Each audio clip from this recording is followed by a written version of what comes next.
आज आहे गुरु नानक जयंती। सुंदर अशी पहाट झाली होती आणि खूप प्रसन्न वातावरण झालं होतं। तर मी लवकर उठून ह्या ठिकाणी देवांसाठी सुंदर असे हार बनवले होते।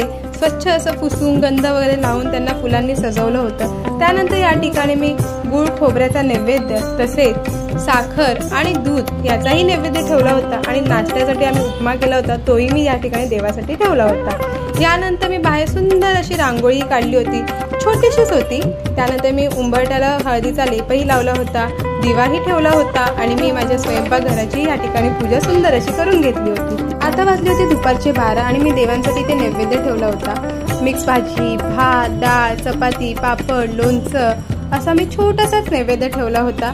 आणि मला माहिती आहे की माझा देव आहे जो समजून घेईल आणि गोडही मानून घेईल, कारण की मी हे सगळं मनापासून केलं होतं आणि मला खूप छान वाटत होतं हे सगळं करताना। आणि बघा ना किती छान वाटतंय ना, जेव्हा मी हे नैवेद्य ठेवलं तेव्हा असं वाटलं की वा, माझी पूजा, माझं सगळं काही आज सफल झालेलं आहे आणि छान असं झालेलं आहे। गुरु नानक जयंती, तर गुरु नानक जयंतीच्या सर्वांना खूप खूप शुभेच्छा। सकाळी मी मस्त देवाची पूजा केली, त्यानंतर मी छान नैवेद्यही ठेवला, गोडही केला। आता झालेली आहे संध्याकाळ झाल्यानंतर मी या ठिकाणी देवाला आता मी दही साखरेचा नैवेद्य ठेवलेला आहे आणि इथे संध्याकाळ झाली, बत्ती वगैरे लावली, पूजा वगैरे करून झालेली आहे। आणि तुम्ही माझा देवारा बघू शकता। हा माझा देवारा तुम्हाला कसा वाटतो हे मला नक्की सांगा। हा देवारा स्वतः माझ्या वडिलांनी बुक केलेला आहे। त्यांनी फळी फक्त घरी आणली आणि हे सगळं काही त्यांनी त्यांच्या जसं डोकं लावलंय त्यांनी केलेलं आहे। मला देवारा खूप आवडले आहे देवारा।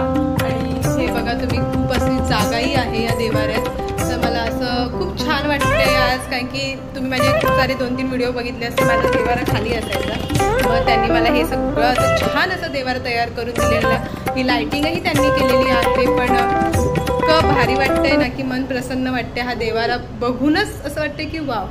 तर हा माझा देवारा आहे जो मला खूप आवडला आहे। आणि आता संध्याकाळ झालेली आहे, पूजाही झालेली आहे। तर परत एकदा सर्वांना गुरु नानक जयंतीच्या खूप खूप शुभेच्छा।